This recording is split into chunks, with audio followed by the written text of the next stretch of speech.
Et oui, quand tu vois que j'ai mis mon petit costume de martien, tu sais qu'on va parler de fin du monde, d'apocalypse atomique. Alors je crois que les précédentes vidéos sur la guerre atomique vous avez bien plu. Aujourd'hui, on va parler des effets de la bombe. Alors si tu as envie de mal dormir la nuit prochaine, et si tu t'intéresses à l'apocalypse, c'est après ça.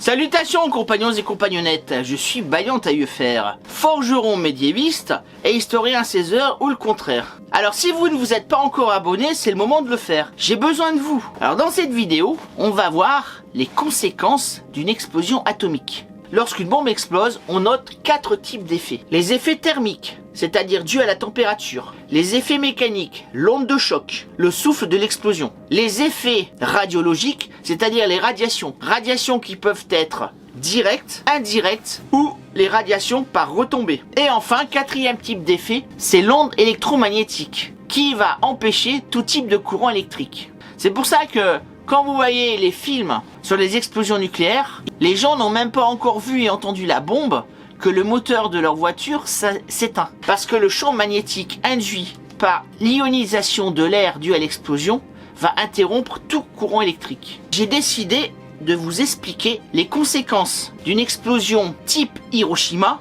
donc une arme nucléaire de 15 kilotonnes qui correspond à l'armement tactique, c'est-à-dire le type d'armement tel le missile Pluton français, les bombes atomiques type AN-22 qui sont lâchées par avion. Évidemment, les Russes ont le même type d'armement. L'exemple est le missile Iskander. Missile Iskander qui est délivré par ce charmant petit camion à 4 essieux qui comporte 2 missiles. En général, un armement tactique est destiné à être envoyé avec une portée maximale de 200 à 300 km sur un objectif militaire. Ça peut être une concentration blindée, ça peut être une base aérienne ou un casernement, type d'armement nucléaire tactique, qui est généralement utilisé avant de passer aux armements stratégiques, c'est-à-dire les gros missiles, les ICBM, les missiles intercontinentaux, tels que le Sarmat 2, le missile Satan 2, dont on vous rabat les oreilles presque tous les jours. Alors, je me suis servi de l'excellent site Nuke Map, un site américain sur lequel vous pouvez faire une modélisation d'une explosion atomique sur n'importe quelle ville du monde avec tout un panel d'armement atomique. Du minimum, la bombe d'Hiroshima de 15 kilotonnes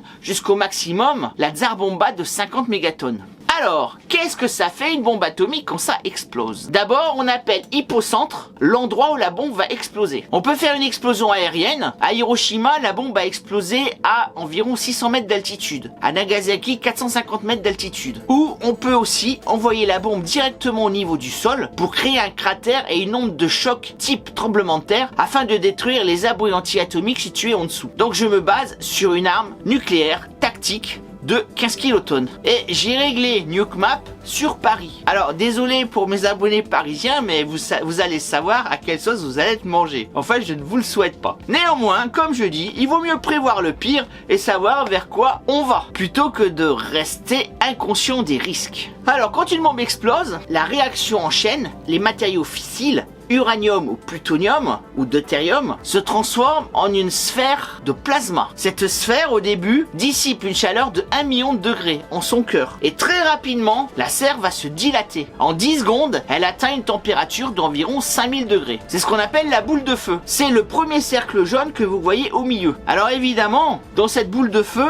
le taux de survie est de simplement 0. Si vous êtes pris dans la zone de 180 mètres pour une bombe de 15 kilotonnes, vous disparaissez simplement de la surface de la Terre. Vous êtes vaporisé. Votre corps matériel se transforme en gaz. Et il ne restera plus de vous qu'une ombre fixée sur le sol. Le deuxième cercle, c'est donc la sphère de destruction mécanique. À partir de l'hypocentre, une onde de choc supersonique va balayer tous les bâtiments existants. Cette onde de choc est de 138 kPa. Donc ça veut dire 138 000 pascal. Et il faut savoir que 1 pascal correspond à un bruit de 96 décibels. Alors je vous laisse imaginer le bruit que fait une bombe atomique en explosant. Dans une zone de 340 mètres, le niveau de destruction est total. Tous les bâtiments en dur en béton armé sont balayés par des vents d'une puissance de 500 à 600 km/h. Le deuxième cercle, c'est le cercle des radiations. Alors ici aussi, le niveau de survie est lamentable. puisque tout corps humain va être exposé à des radiations de plus de 5000 microsieverts. Le microsievert, c'est-à-dire la dose de radioactivité qui va déclencher des symptômes biologiques épouvantables. Si vous êtes dans cette zone, votre espérance de vie, si vous avez échappé au souffle et à l'onde thermique, n'est que de quelques minutes à quelques heures. Les radiations vont déclencher en vous des brûlures sur la peau, des vomissements et un délabrement total du corps extrêmement rapide. Si vous voulez savoir ce que ça fait, vous regardez l'excellent film K-19 qui relate l'histoire du premier sous-marin lanceur d'engins russe. Ce cercle de radiation s'étend jusqu'à 1,2 km. Dans le troisième cercle, nous avons les destructions moyennes. C'est-à-dire que l'onde de choc est de 35 kPa. Ici, les bâtiments en dur peuvent être conservés, mais tout ce qui est bâtiment en bois ou en briques va être balayé. Le cinquième cercle, c'est celui du flux thermique, avec des brûlures au troisième degré jusqu'à 1 km 91. Faut bien comprendre qu'avec le flux thermique qui se déclenche avec la bombe, tout ce qui se situe à 900 mètres est instantanément brûlé. La chaleur est tellement forte qu'elle enflamme tout matériau.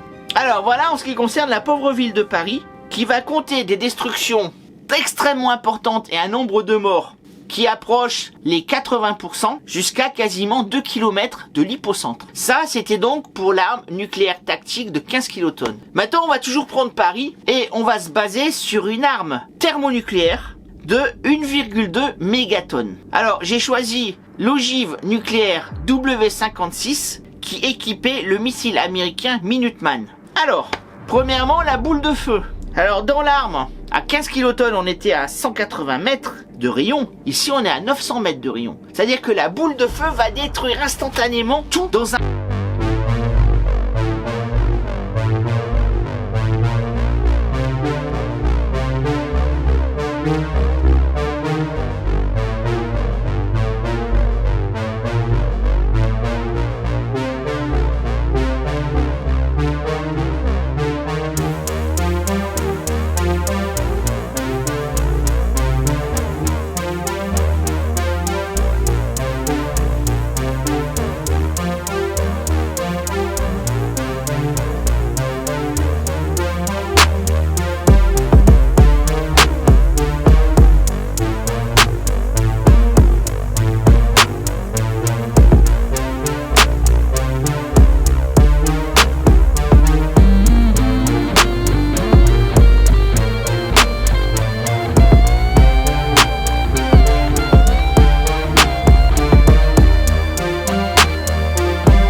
Alors ici aussi, suivant la distance, toutes les personnes qui sont prises dans ce rayonnement vont mourir extrêmement vite. C'est ce qu'on appelle l'irradiation directe.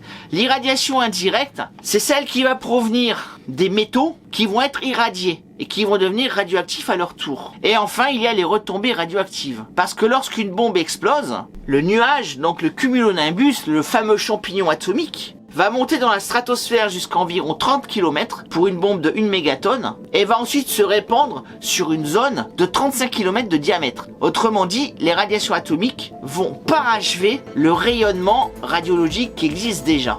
À noter aussi que si vous êtes bien protégé dans un abri ou dans une cave, ces isotopes ont une demi-vie relativement brève. Qu'à Hiroshima, on a pu estimer que la puissance de la bombe s'est divisée à 15% de radiation, 35% d'effets thermiques et 50% d'effets mécaniques. Et bien voilà, si vous avez aimé cette vidéo, que j'espère assez complète mais pas trop technique, vous pouvez la récompenser par un pouce en la partageant et en vous abonnant. Mais maintenant je vous laisse à vos cauchemars et j'espère que vous passerez une très bonne nuit quand même. Je vous l'avais dit, il fallait pas regarder cette vidéo. Mais quoi qu'il en soit, je pense que quand on comprend les effets terrifiants de cette arme, on a une certaine répugnance à l'utiliser. Du moins, c'est ce que j'espère. Alors, profitons de la vie, soyons positifs et optimistes. Et quant à moi, je vous dis à bientôt pour une prochaine vidéo. Et comme vous le savez, l'histoire, c'est toi qui l'as fait.